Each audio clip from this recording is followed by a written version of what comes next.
Bonsoir à tous, mardi 20 novembre, bienvenue dans le 7-8 journal de TV78. Tout de suite, les titres de l'actualité locale. Une opération délicate qui s'est réalisée sous des conditions météo difficiles. Le premier tronçon de la passerelle reliant Mantes-la-Jolie à Limay a été posé hier.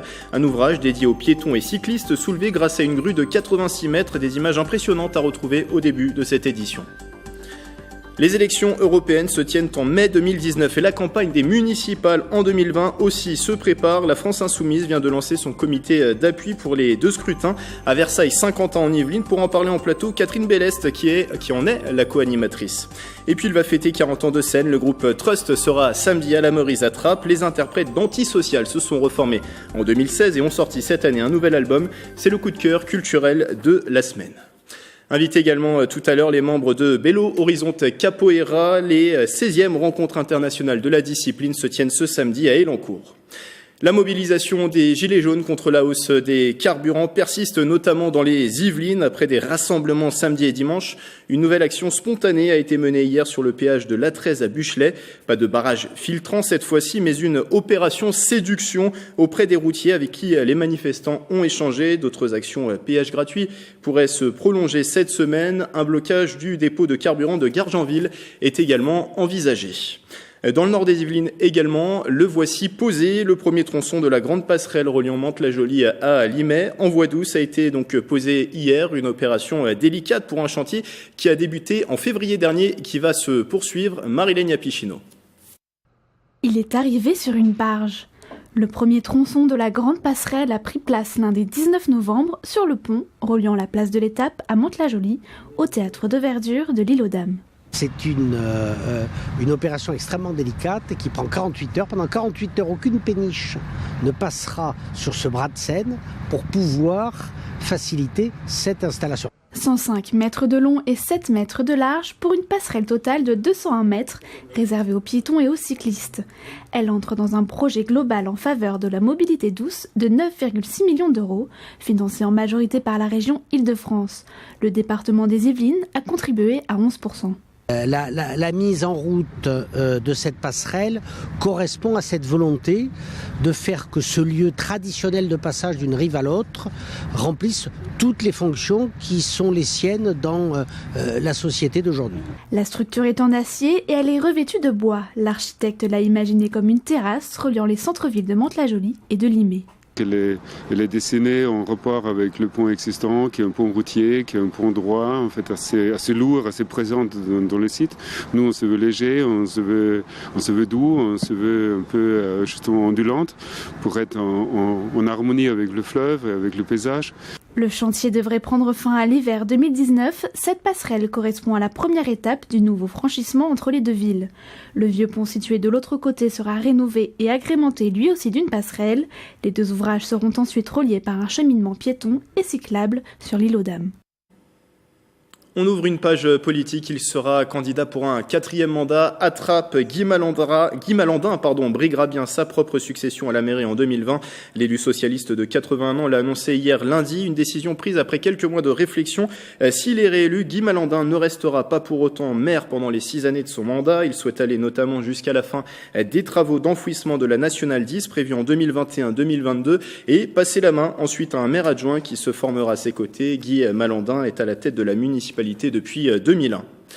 Les élections municipales qui ne sont programmées qu'en 2020, elles se préparent déjà également du côté de l'opposition de Trappes. Pas de déclaration de candidature officielle encore, mais une prise de position claire pour Othman Nasrou, l'élu Les Républicains déjà en lice lors du scrutin de 2014, pourrait de nouveau se présenter à la mairie et peut-être pas sous l'étiquette LR. Et dans un courrier adressé aux trappistes ce week-end, Othman Nasrou affirme que l'avenir de la ville ne peut passer par une opposition stérile. Il faut un rassemblement. Il appelle, je cite, toutes les bonnes volontés à se rassembler et travailler ensemble, et ce, au-delà de leur clivage politique. Fin de citation.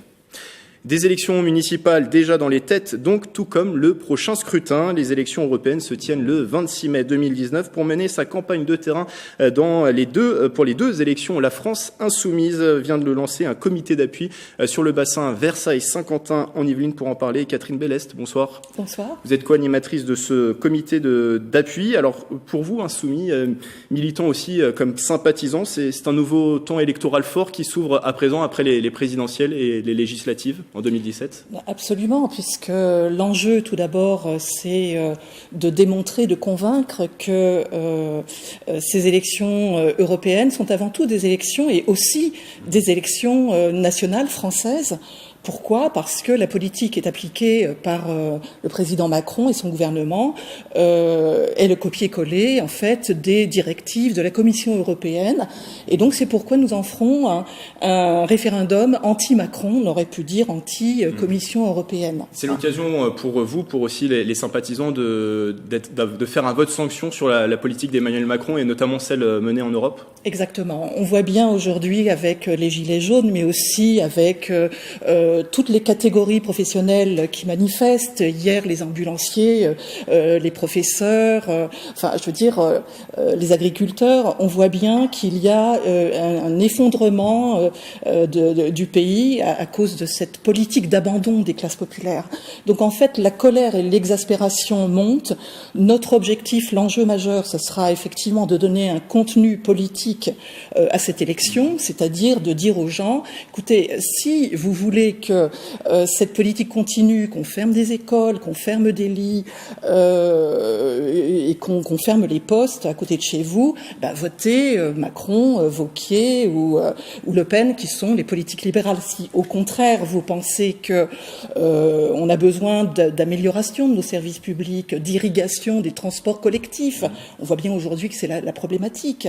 On ne peut pas taxer de manière punitive les gens qui sont obligés de prendre leur voiture sous prétexte de se repeindre en vert, quoi. Personne n'y croit. Pourquoi lancer ce comité d'appui du coup sur ces bassins de Versailles et Saint-Quentin en Yvelines ? Alors, ces comités d'appui auront pour mission, si vous voulez, d'orchestrer la campagne.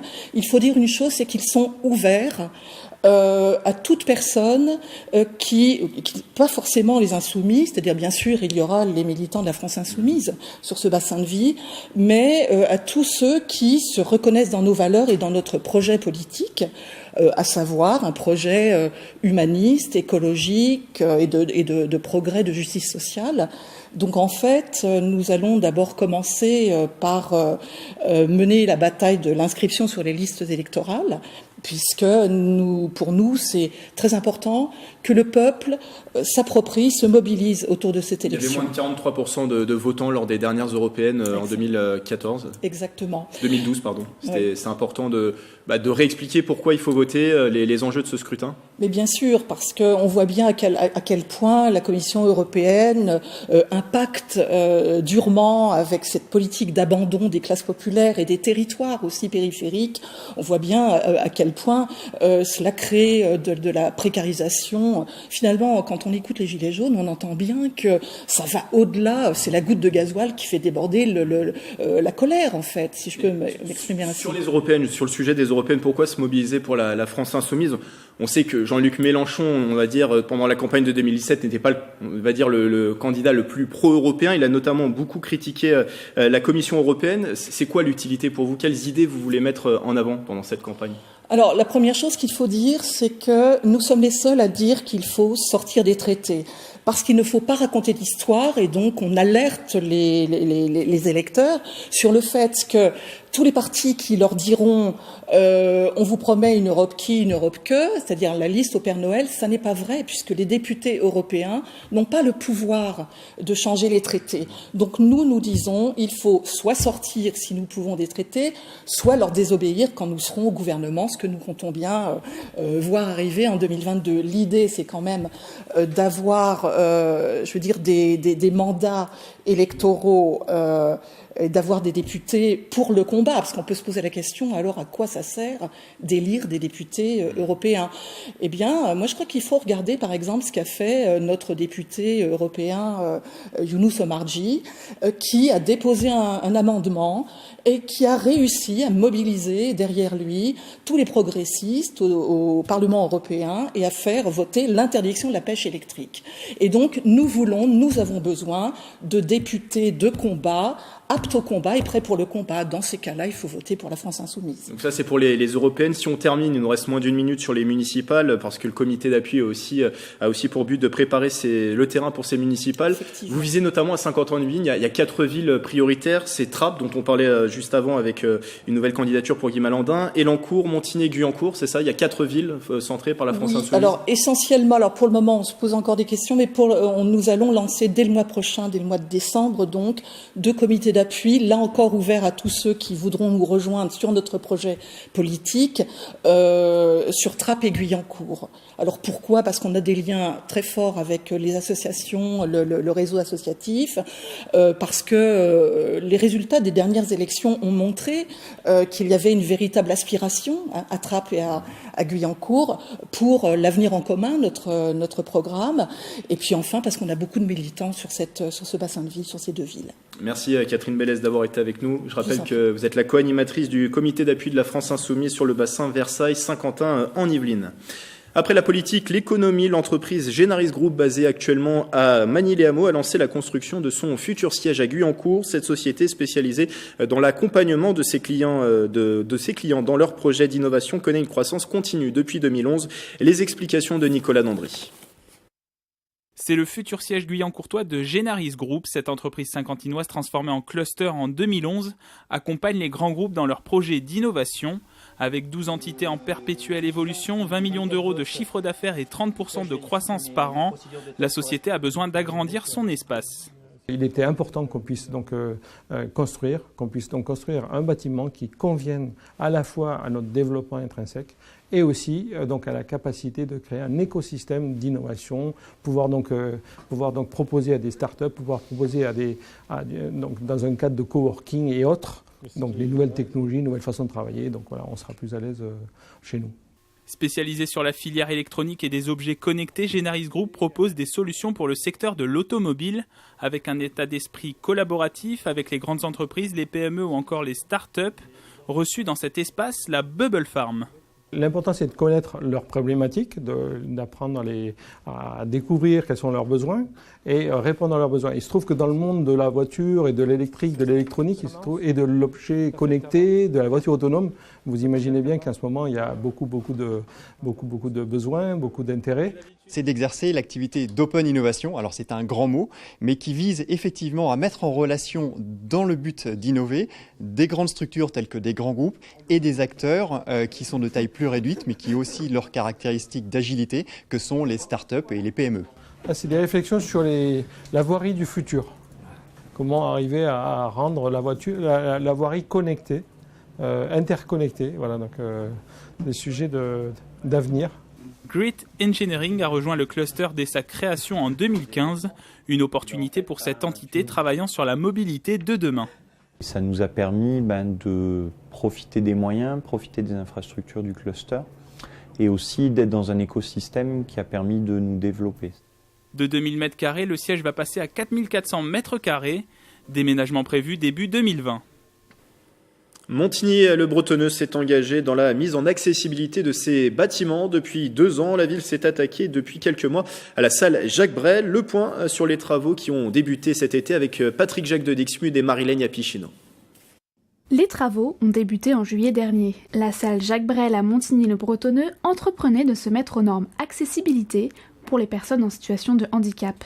La première phase étant l'ascenseur, et puis après il va s'en suivre une ouverture à l'intérieur de la salle pour permettre aux personnes en situation de handicap de pouvoir entrer par l'entrée principale, mais ensuite pouvoir bénéficier de cet accès ascenseur par l'intérieur pour accéder en bas de la salle. Un ascenseur qui aujourd'hui est bien visible, toute la salle a été adaptée, des sièges sont réservés et même la loge est mise aux normes. Alors il y a vraiment maintenant des finitions, le bardage extérieur, là on peut voir de la cage de l'ascenseur, un petit peu de faux plafond et un peu de peinture, mais on est vraiment dans la phase finale. 330 000 € pour ces travaux entièrement financés par la ville qui devraient s'achever au mois de décembre. Une démarche loin d'être isolée, depuis 2 ans la ville met aux normes ses bâtiments, dernière en date, l'école Charles Péguy. À Montigny-le-Bretonneux encore, c'est un projet dans les cartons depuis 2 ans. Les travaux de démolition de l'ancienne école Albert Sarmin ont démarré dans le quartier de la Sourderie. Ils devraient se terminer avant la fin de l'année. Le groupe scolaire avait fermé en 2010 en raison d'effectifs insuffisants. En lieu et place seront construits un pôle multi-accueil dédié à la petite enfance et des pavillons, dont certains en logement social, propos recueillis par Patrick Jacques de Dixmude. C'était une école 12 classes élémentaires et 4 classes maternelles. Et donc ce site va faire place donc, à un bâtiment petite enfance, une crèche d'une trentaine de berceaux qui devrait voir le jour donc, dans les 2 années à venir. Quoi. Voilà. Et également donc, sur la partie qui sera libérée des pavillons de ville. Allez, du sport, la grande fête de la capoeira se déroule, c'est habituel désormais. En novembre à Elancourt, le Palais des Sports accueille samedi les 16e rencontres internationales de la discipline. Pour en parler, Maître Touché, bonsoir. Bonsoir. Vous êtes maître de capoeira, fondateur du groupe Belo Horizon de Capoeira à Elancourt et vous êtes venu avec 2 élèves, Thalys Lucas dos Santos et Alexis Moreau. Bonsoir à vous deux. Merci d'être présents sur ce plateau. Alors déjà, pour les téléspectateurs qui ne connaissent pas ces rencontres, vous venez depuis plusieurs années sur nos plateaux. Ça sert à quoi les rencontres internationales de la capoeira? Bon, les rencontres, ça fait pour le changement et passage des grades. Qu'est-ce qu'on appelle? On appelle les baptêmes. Baptême, c'est qu'on lève, il commence à la capoeira, mais il n'y a pas de ceinture. Donc là, dans cette jure traditionnelle, cette rencontre, c'est l'opportunité de passer sur ce premier grade. Et un changement de ceinture, c'est où aussi les élèves qui ont déjà pratiqué quelques années, et va changer les ceintures dans cette jure. Donc passer des grades et c'est en présence de grands maîtres de la discipline? Il y a plusieurs grands maîtres cette rencontre, c'est la 16e rencontre. Il y a comme Mestre Russo, Mestre Dengoso, Mestre Sapek, Mestre Kangourou, Mestre Cláudio Basílio, Mestre Negra, Mestre Juruna, Mestre Cal, Mestre Rei, Mestre Marcelo, Contre-Mestre Cabana et plupart des autres. Il y a beaucoup de contre-maîtres aussi et des professeurs instructeurs en divers pays et de la France aussi. Ils viennent d'Europe, du Brésil aussi? Du Brésil. Le grand maître cette année qui est présent, c'est Mestre Russo. Il vient exceptionnellement du Brésil.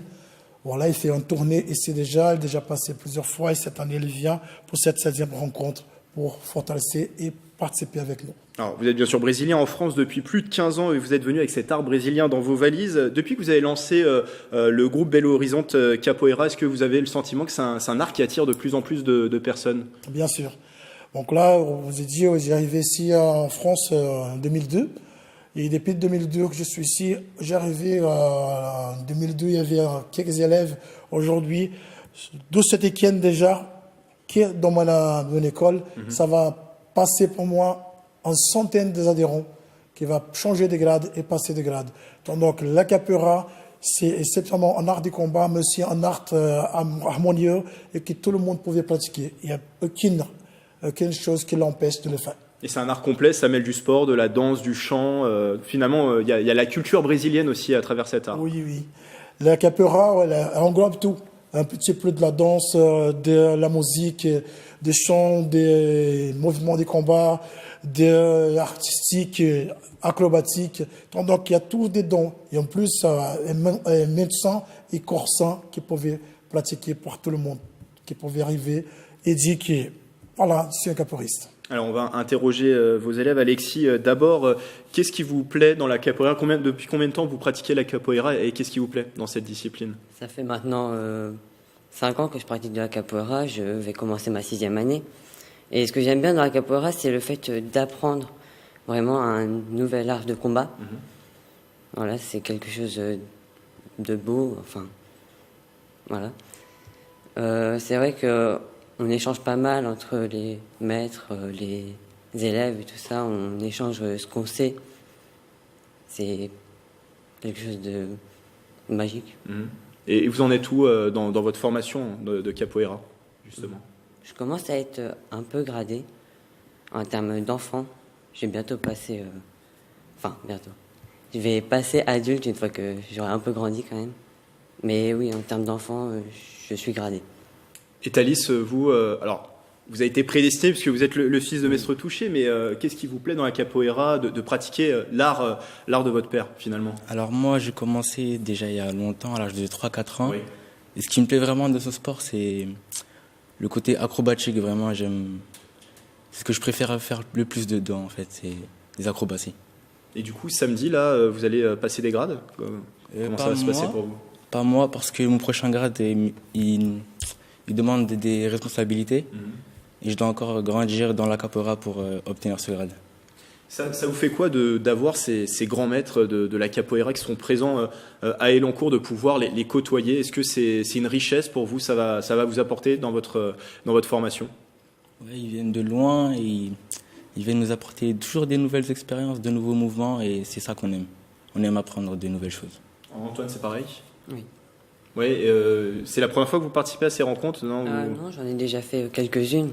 Et c'est vraiment des nouvelles choses qu'on apprend à chaque année. Chaque année, c'est quelque chose de bien. Et c'est Alexis, votre prénom, pardon. J'avais tendance à oublier vite. Maître Touché, si on revient sur le programme de la journée, on l'a dit, ça permet de passer ces grades. C'est aussi une journée dédiée peut-être à des démonstrations. On peut venir découvrir ce qu'est la capoeira.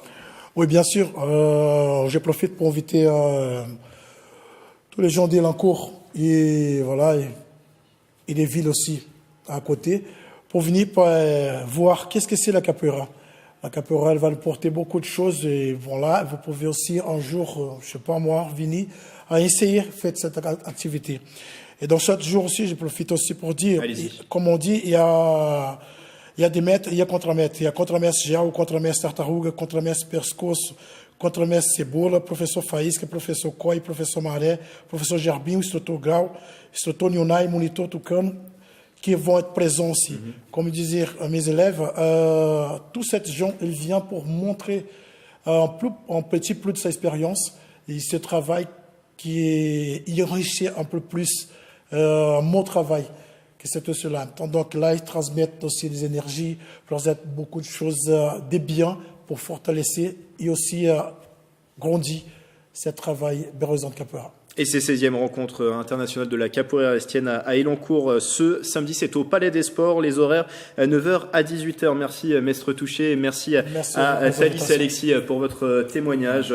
Et donc on vous retrouvera très vite dans ce journal. Du cyclisme, direction le Vélodrome national de Saint-Quentin en Yvelines, un grand gala baptisé Star en piste qui était organisé samedi dernier. Le concept des professionnels de la piste ont affronté des cyclistes sur route dans différentes épreuves. Reportage de Michael Elmidoro et de Nicolas Dandry. Un concept inédit au Vélodrome national de Saint-Quentin en Yvelines. Ce samedi 17 novembre, les pistards français élites ont affronté des routiers sur la piste dans une série d'épreuves organisées sur une soirée. Ça va se jouer à la pédale et je pense qu'on risque d'avoir des surprises sur les épreuves d'endurance. Mais les pistards ont bien l'intention donc de relever le défi et de se montrer à la hauteur des routiers sur les épreuves d'endurance. Et même chose sur les épreuves de sprint ou dans l'élimination. Donc là, les routiers vont défier nos sprinters. L'expérience inscrite dans le challenge Assurance Vélo a été réalisée devant plus de 3000 personnes. C'est une bonne chose parce que déjà il n'y a pas beaucoup d'événements populaires et festifs en France avec des coureurs de renom. C'est une belle soirée, une belle épreuve, on prend beaucoup de plaisir, on profite, on est plusieurs coureurs à se retrouver, c'est un peu inédit donc c'est assez marrant. Et certains cyclistes ont pu tester de nouvelles disciplines dans la bonne humeur comme sur cette course en tandem. Et puis trop petit, j'étais là, je rebondissais, je pouvais pas en remettre. Tu regardais aussi par la fenêtre, toi, comme les chiens. Je peux dire que j'ai pratiqué du keirin, bon c'était en tandem, mais c'est des sensations vraiment spécifiques. Une impression que le vélo se tordait un peu dans tous les sens à l'arrière et je ne sais pas les sensations de Quentin à l'avant au niveau du pilotage, mais en tout cas c'était extra de pouvoir découvrir cette discipline. Un nouveau gala pourrait être organisé dans les prochains mois selon les organisateurs avec de nouvelles épreuves au programme.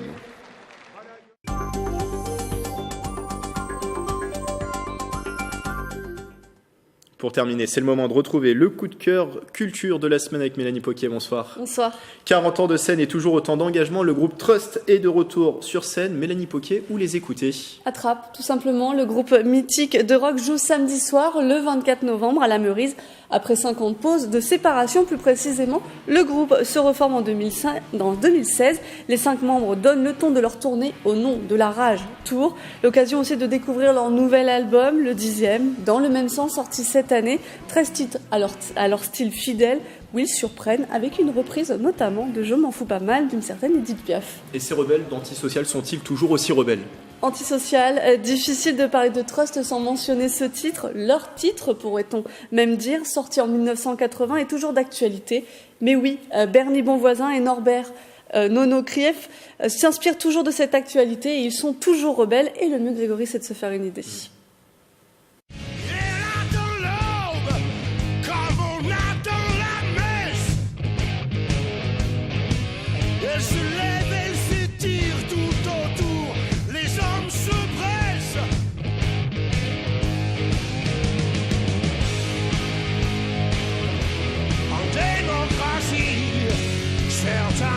Certains mots m'assassinent.